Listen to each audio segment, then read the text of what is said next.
Let's go to Anthony and Benicia real quick to set the segment off. I want you to set the tone for the segment, Anthony. What's happening? Good morning. Top of the top. Oh, top of the top, fellas. I appreciate it. So you left the break talking about how Draymond, has the one being treated with kids' gloves.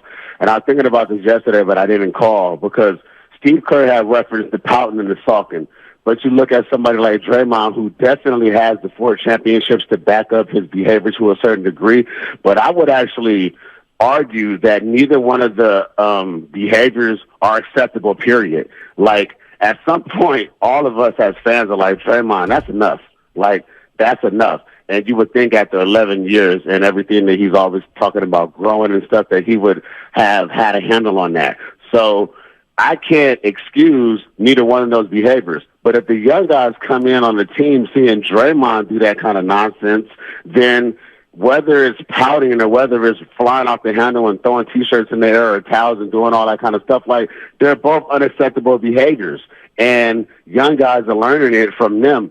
And like I said, I don't think that either one of them are acceptable, but they're both the same thing. The only reason is that we give Draymond excuse because we've won with him over a longer period of time. And I remember when Doc Rivers was in that was with the Clippers, and one of the knocks that they had about the Clippers and the way that he was running that team was that Kawhi Leonard was able to show up to practice when he wanted to, and people didn't like that, and it got out. And I could think about my job right now as a truck driver. I work with guys who have a lesser license. I knew right off the top when I first got here that I had more of autonomy and more creative control and actually more freedom with my route because of my license, because I have a commercial license, I'm more valuable. But I never allowed that to make me feel like I could just act the fool out here and take advantage. I know that I have that creative control and I know that I have more leeway, but I never let the other guys see it because I think that if they see it, they'll start feeling a certain type of way, whether it's about me or whether it's about the company and whether they're being treated. So I think it's important here to really kind of look at that with a fine-tooth comb because Draymond, he has terrible behavior, but we excuse it because we won with him. And so, I just want to make sure fans understand that both behaviors are bad. And Steve Kerr, doing that interview, he did that on purpose. He wants everybody to get a glimpse into what's been going on. And I can't remember who on the station said that once the season was over, more and more things were going to come out. And this is just one of those things that's coming out. First it was Bob Myers, now it's this. I'll wait to see what else comes out. Well, you know what, Anthony? It's interesting that you say that because to me, it's all moot point. It's excuse making unless you're trying to create or drum up an excuse for yourself so you can get an extension. Yeah. It's a money play. It's a money play. What you're under let's say he had a 3 or 4 year deal, right? Right now, Steve Kerr. What's the point of him coming out and telling you anything about what happened last year? Right. We'll just move on. We lost. I'll keep keep it internal. We'll move on. I'll save it for the doc down the line. Right. Do you get where I'm going? No, I know exactly. Here's what I was thinking, because I know where you're going. Here's what I kind of paused for a second. And I think Steve Kerr's an excellent coach.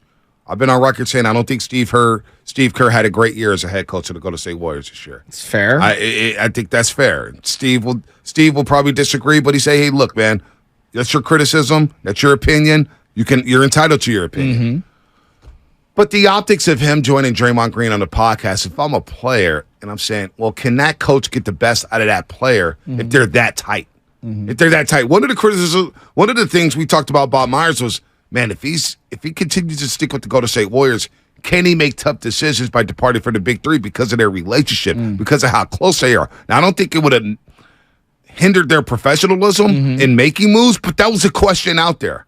I see Steve Kerr join Draymond Green, and they talk about some of the things they talked about on that podcast, some of the moping, the attitudes, the season, and all that stuff. And I'm saying, boy, can I get the most out of Draymond? Can I get the most out of Draymond Green with Steve Kerr as head coach? Can I move forward? You get what I'm going here? The optics of that just doesn't look good. And I get it. You guys have played a long time together. You coached and played a lot. But all the things that have happened, and Draymond on the podcast said, you guys have had my back and I've done a lot of screwed up things. So let's push this forward slightly. One of the biggest things that I see as a detriment to playing with LeBron James is that when things go wrong, it's your fault. Yep. It's not LeBron's fault. It's your fault. Yep.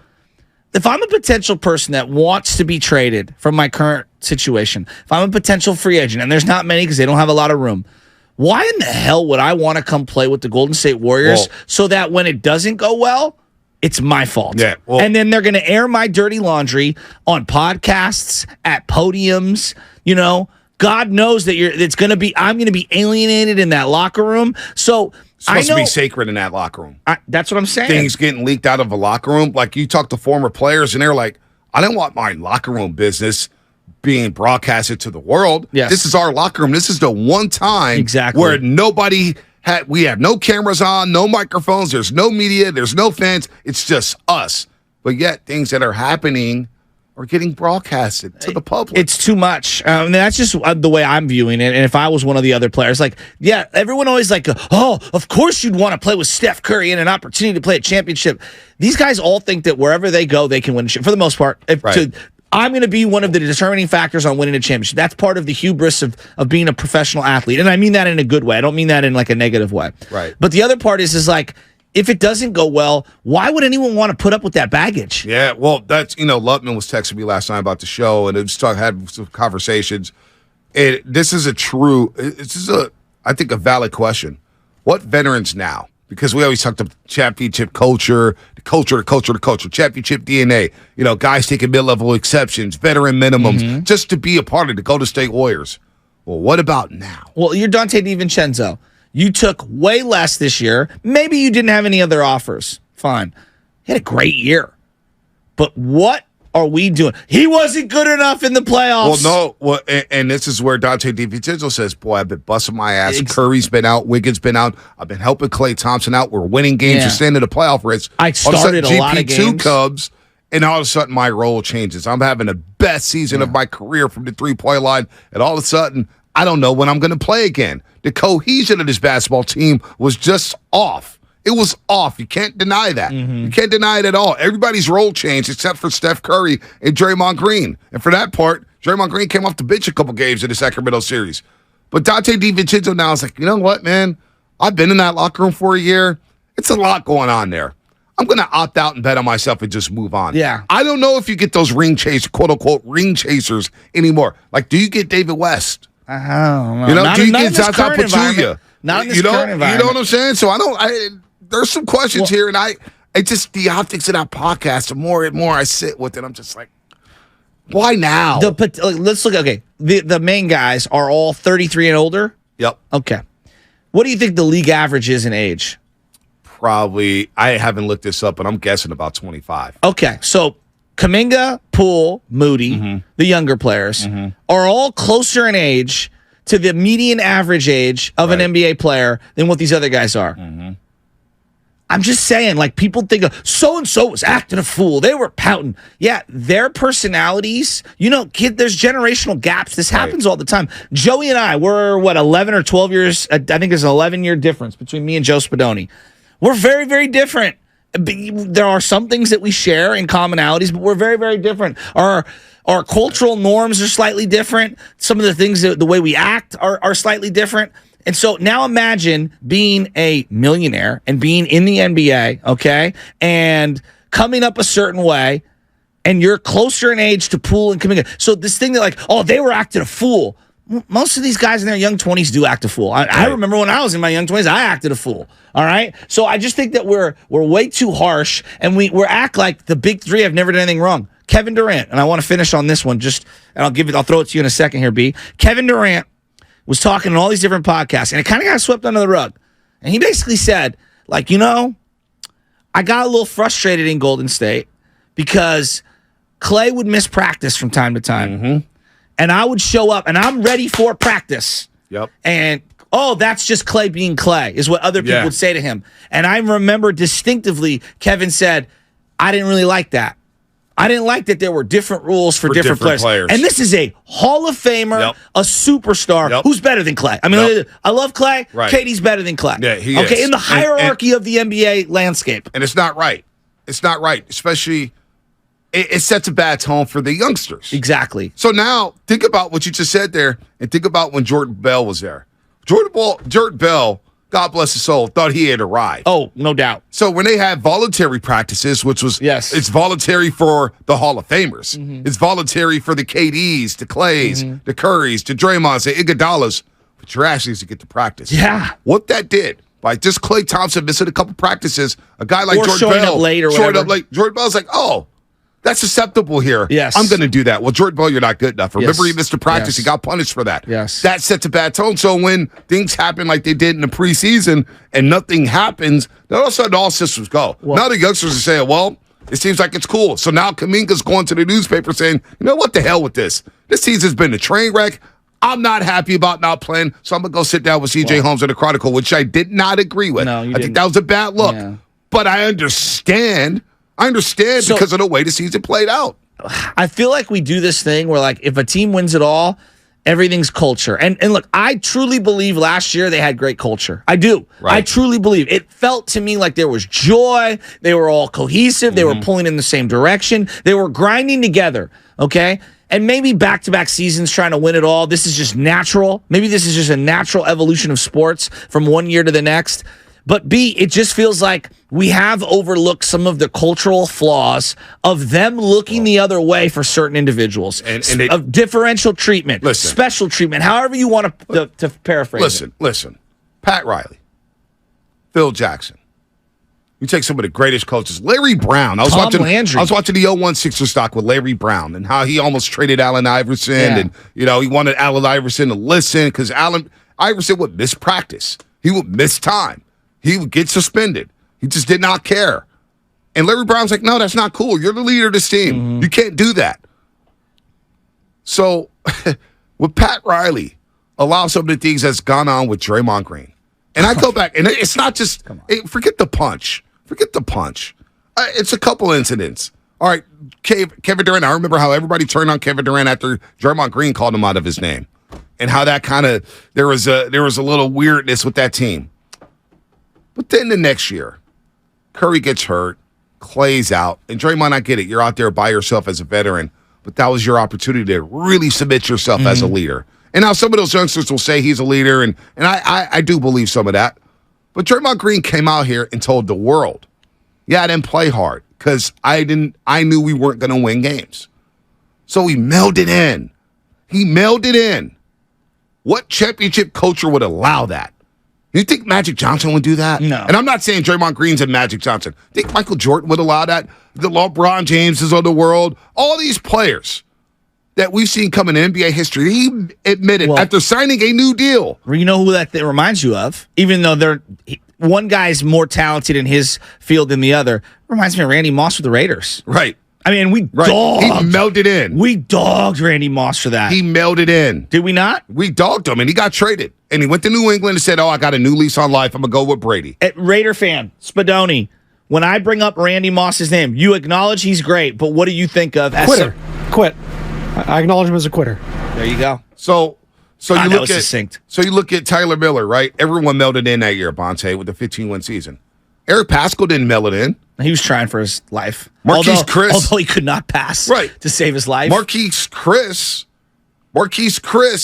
didn't meld it in. He was trying to rejuvenate his NBA career. And I actually thought he had a role with the Warriors. Yeah, I was impressed with him. I didn't like that trade, to trade him away. I didn't. And I think it was to save a couple bucks. He was grabbing double-doubles, and I get these guys are not in the league, so stop looking at that. What we're saying is guys tried to play hard winning 15 games a year. To the point that Steve Kerr said, this is one of my favorite seasons coaching. This is a lot of fun. These guys are trying. Now, you weren't winning. All I'm saying is Draymond Green, we asked him, hey, how are you going to evolve your game? How are you going to work on your game? We always say, man, when Draymond Green's aggressive, the Warriors are a different team. Instead, he admitted, I melded in. Come on, man. Nobody wants, that's not, how is that acceptable? All funny. I'm asking is, how is that acceptable? Well, let me ask you this. If I melded in on the show, we got ratings left and right. And if you said, hey, Bonte, I'm taking 6 months off, and Alan Styles comes in, I'm like, man, my guy ain't here. I'm just going to, you know what, Alan, go ahead and do that. So let me use a cross-sport analogy. Remember when Nick Bosa tore his ACL and Jimmy Garoppolo hurt his ankle? Yep. The Niners season was over. Done. You know when I gained more respect for Fred Warner?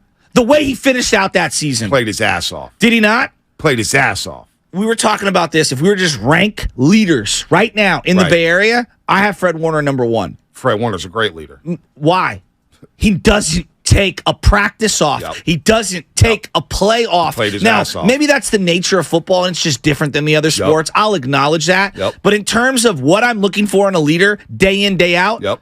I'm putting Fred ahead of Steph Curry. He played his ass I'm off. not even joking when I say that. People are going to roll their eyes.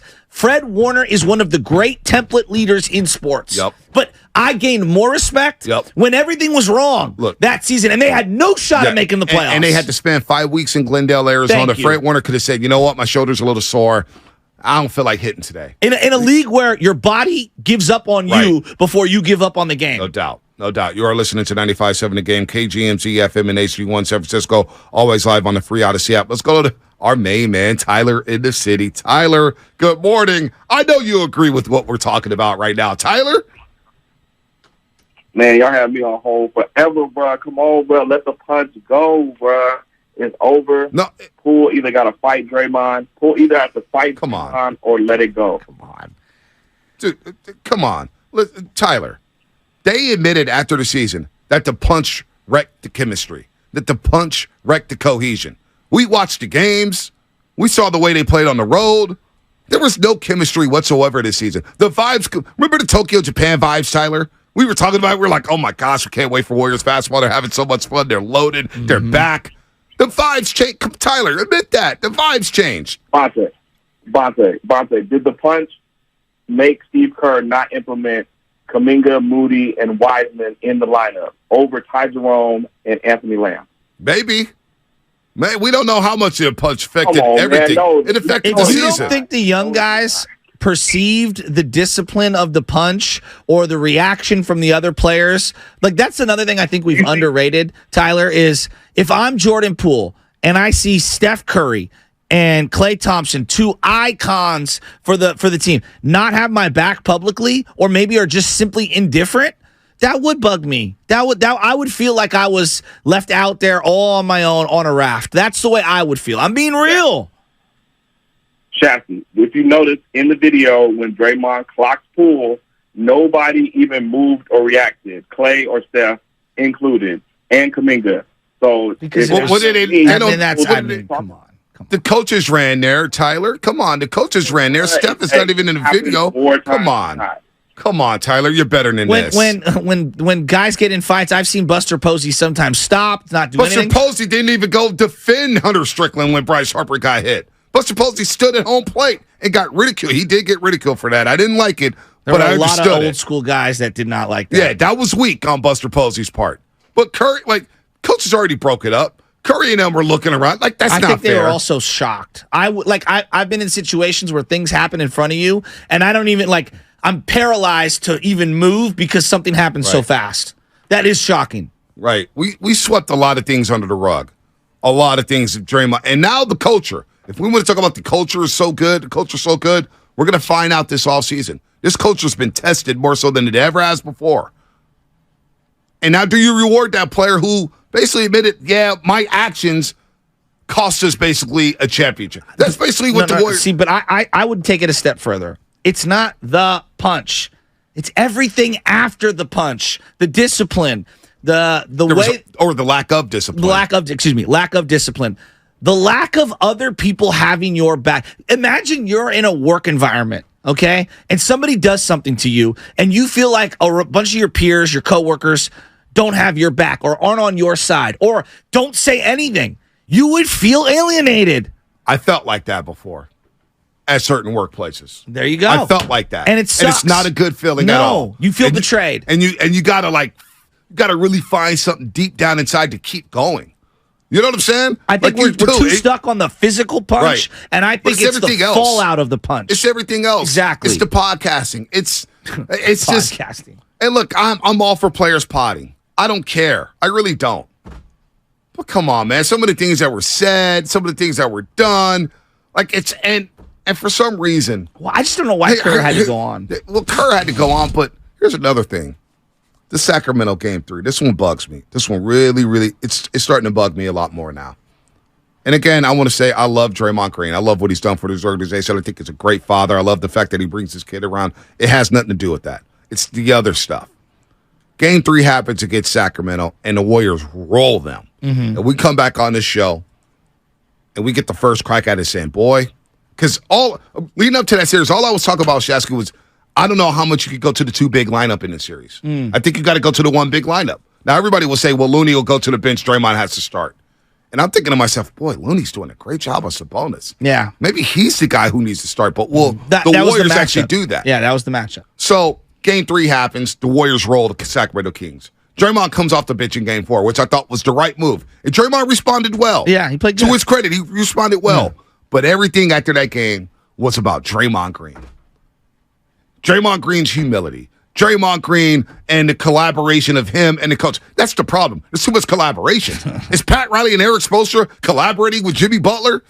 On everything? On everything? Hey, before I put in Duncan Robinson, you good with that, Jimmy? Exactly. Well, Sam Lubman, what did you say about Jimmy Butler in terms of his reaction versus maybe just the Big Three's reaction to young players struggling? Yeah, so you guys, when Steph gets upset or something like that, he kind of goes at the team, like, hey, if you guys aren't going to buy in, don't get on the bus. Whereas Jimmy Butler, when things start going south, he's like, you know what, I'm still going to trust my guys, I'm still going to get them involved, still going to find a way to keep them involved within the game plan. And I think with that attitude, you start seeing guys fall in behind Jimmy Butler on the Heat, and that reflects in kind of what you're seeing in this final series. But to that point, Jimmy Butler had to be checked. By By Eric Adonis Haslam. Spoelstra and Udonis Haslam. Yeah, Adonis Haslam. Actually, during the Warriors game 2 years ago when they won the championship down in Miami, by the way, Jordan Poole went off in that game, scored like 30 and was balling. Yeah. Kuminga was balling Are you that getting game. the same guru DMs in Instagram? Does he send that to everyone? What? What's that? He just sends me all these clips. Oh, the Jordan Poole hot sauce stuff? Yeah, that was great. But Jimmy Butler went crazy. I get all of it from Guru, no doubt. I have to say, all right, So that's does he Guru. just send that to everyone in his group I thread? think so. Yes, if all 3 of us, because I got the same video, then yes, everyone gets it. God, Guru, I love you. Can you, if you're gonna personalize a DM, personalize it, bud. I'm not getting these guru DMs. What's going on here? You're not one of his close friends. But I don't even think it's his You're the close Jordan friends. Poole. But Happy seriously, blessings.